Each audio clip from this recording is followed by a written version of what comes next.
सभी बच्चों को मेरा नमस्कार, राम राम, सुप्रभात। आज से मैथ्स में जितने भी आपके चैप्टर्स हैं, बहुत ज़्यादा डर लगता है हिंदी मीडियम के बच्चों को, तो मैं शुरू करने जा रहा हूँ मैथ्स की क्लास। रेगुलरली हम करेंगे। सबसे पहले हम जो चैप्टर देखेंगे वो है संज्ञा पद्धति। वहां से हम शुरुआत करेंगे। जीरो से हीरो बनाने तक का काम हम देखेंगे मैथ्स की क्लास में, और कुछ चैप्टर्स जो रीजनिंग में भी आ रहे हैं वो भी हम करेंगे। मैं किच्छा के उत्तराखंड से बिलोंग करता हूँ, वहां पर हमारा छोटा सा कोचिंग संस्थान है।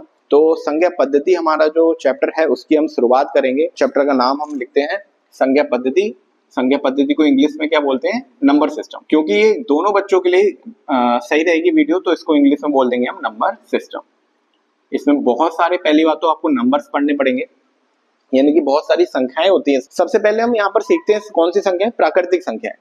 प्राकृतिक संख्याएं क्या होती हैं? प्राकृतिक को इंग्लिश में बोलते हैं नेचुरल नंबर्स। नेचुरल नंबर 1 से शुरू होते हैं। जैसे कोई मेहमान आ जाता है घर में तो कहते हैं बेटा गिनती सुनाओ, तो 1 2 3 4 5 6 ऐसे करके अनगिनत तक ये नंबर चलते रहते हैं, इन्हें बोलते हैं प्राकृतिक संख्याएं। फिर आता है हमारा पूर्ण संख्याएं। पूर्ण मतलब जो पूरी है, तो पूरी किसके बिना अधूरी रहती है नंबर संख्याएं? जीरो के बिना। तो 0 1 2 3 4 5, आप कहोगे यहाँ तक 5 तक ही लिखा, कोई जरूरी नहीं है, आप 6 7 ऐसे अनगिनत तक हमारे चलते रहेंगे। फिर हमारा आता है सम संख्या। सम संख्या क्या होती है? जो 2 से भाग हो जाती है उन्हें हम सम संख्या कहते हैं। 2 4 6 8 10 इस तरह से आपका जीरो आपका सम संख्या नहीं है, 2 ही होता है। फिर आता है हमारा विषम संख्या। विषम को इंग्लिश में क्या बोलते हैं? Odd numbers. सम को इंग्लिश में क्या बोलते हैं? मैं यहाँ लिख दे रहा हूँ। इसको बोलते हैं आपको इवन नंबर्स, इसको बोलते हैं हम ऑड नंबर्स। ये हो गया हमारा होल नंबर्स, ये हो गया हमारा नेचुरल नंबर्स। विषम संख्या कहाँ से शुरू हो जाती है? 1 से 1 3 5 7 9 11, ये विषम जो संख्याएं होती हैं वो 2 से भाग नहीं होती हैं। फिर हमारी आती है अगली बहुत ही महत्वपूर्ण अभाज्य संख्याएं। अभाज्य संख्याएं। अभाज्य संख्याएं क्या होती हैं? जो खुद से ही भाज्य होती हैं। सबसे ज्यादा एग्जाम में पूछे जाने वाली संख्याएं ये, इनसे जो सवाल बनते हैं, तो 1 से 100 तक की हम अभाज्य संख्या यहाँ पर लिख लेते हैं। 1 से 100 के बीच में सबसे पहले सबसे छोटी अभाज्य संख्या कौन सी होती है? तो भाई होती है हमारी 2। कहोगे आप कैसे? तो 2 के जो गुणनखंड होते हैं वो 2 और 1 होते हैं, यानी कि जो अभाज्य संख्या होती है वो खुद से या फिर 1 से ही भाग होती है। इनके जो फैक्टर्स होते हैं वो 2 होते हैं, इसलिए इन्हें अभाज्य संख्या बोलते हैं। अब देखते हैं कौन कौन सी। 3 4 नहीं होगा क्योंकि 4 तो 2 से भाग हो जाता है। 5 7 11 13 19 23 29 31 37 41 43 47 49 तो आता है टेबल में, 51 आता है, 53 57 60 61 67 71 73 79 आपका हो जाएगा, 83 87। अब एक क्वेश्चन ये भी आता है कि 90 से और 100 के बीच में, यानी कि 90 और 100 के बीच में कौन सी अभाज्य संख्या होती है? तो एक ही होती है, वो है आपका 97। तो 97 एकमात्र एक ही ऐसा नंबर है जो 10 के ग्रुप में सिंगल आता है। बाकी सब में आप देखोगे 1 से 10 तक 4 संख्याएं आ रही है, और 10 से 20 तक 3 आ रही है, कहीं 2 आ रही है कहीं, लेकिन 90 से 100 तक एक ही आपकी संख्या मिलती है हमें। इसके बाद आपकी जो महत्वपूर्ण संख्या वो है आपकी परिमेय संख्या। क्या होती है? अभाज्य संख्या को इंग्लिश में बोलते हैं प्राइम नंबर। परिमेय संख्याओं को क्या बोलते हैं? Rational numbers. तो मैं यहाँ पर लिख देता हूँ रेशनल नंबर, और सभी ने पढ़े होंगे रेशनल नंबर क्या होते हैं, जिन्हें हम P/Q की फॉर्म में लिखा जाता है या फिर भिन्न की फॉर्म में लिखते हैं। जैसे मैंने लिख दिया यहाँ पर 2/3, तो एक ये परिमेय संख्या है। आप कहोगे 5/6 परिमेय संख्या है। आप कहोगे सर 0 क्या परिमेय संख्या है? बिल्कुल है। क्यों? क्योंकि 0 के नीचे हम 1 लिख सकते हैं, 0 के नीचे 2 लिख सकते हैं, इसलिए 0/1 0/2 आपकी परिमेय संख्या है। लेकिन हम कहेंगे अगर 6/0 लिख दिया तो नीचे 0 नहीं होना चाहिए। अगर नीचे 0 हो गया तो वो आपकी परिमेय संख्या नहीं है। बस इतना आपको थोड़ा सा ध्यान रखना है। फिर आ जाता है हमारा इसके बाद अपरिमेय संख्या। अपरिमेय संख्या।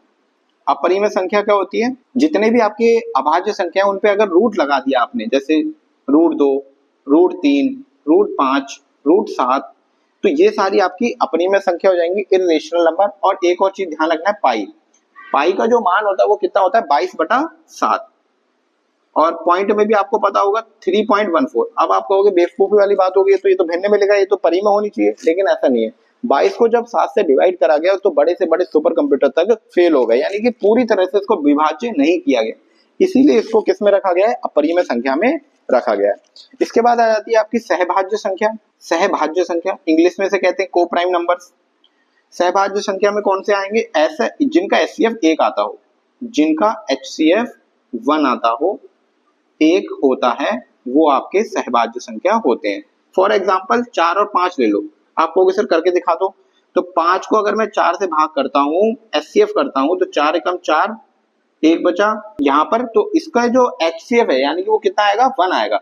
तो इसलिए हमारा 4 और 5 आपका क्या हो जाएगा? सहभाज्य संख्या हो जाएंगे। ठीक है, अभी हमने शुरू से एक बार देख लेंगे। प्राकृतिक संख्या 1 से शुरू होती है, पूर्ण संख्या 0 से शुरू होती है, सम संख्या 2 से, 2 4 6 8 10, विषम संख्या 1 3 5, अभाज्य संख्या आपको मैंने सारी लिखवा दी, परिमेय संख्या करवा दी, अपरिमेय करवा दी। अब बच्चे हमारी पूर्णांक संख्या, पूर्णांक मैं यहाँ लिख देता हूँ, पूर्णांक संख्या, पूर्णांक को इंग्लिश में बोलते हैं इंटीजर्स, इंटीजर्स। तो ये आपको स्कूल में पढ़ाई जाती है ऐसी चीजें, आपको दोबारा से जो है मैंने रिवीजन करवा दिया।